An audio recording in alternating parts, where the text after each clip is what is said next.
খুবই ভালো। ইনফ্যাক্ট মায়ের হাতের লেখা নাটক প্রত্যাশা, মুখোমুখি, বঞ্জারা প্রচুর কলস পেয়েছে, খুব ভালো বক্তব্য, এবং যেটা মা খুব ভালো পারতেন, খুব নারীকেন্দ্রিক গল্প লিখতেন, যেটা আবার আমার কলমে আসে না।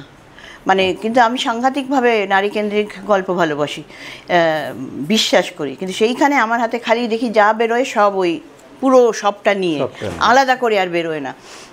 মার ডায়ালগ ভীষণ একদম চর্বিহীন ডায়ালগ, একদম মেয়েদিন জর্জরে ডায়ালগ, খুবই ভালো লাগতো।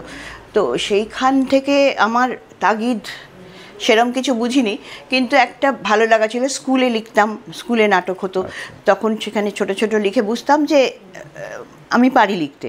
বাবা চলে যাওয়ার পর, মা চলে যাওয়ার পর নাটক লিখি ফার্স্ট কান্দে কেন বেহুলা সুন্দরী।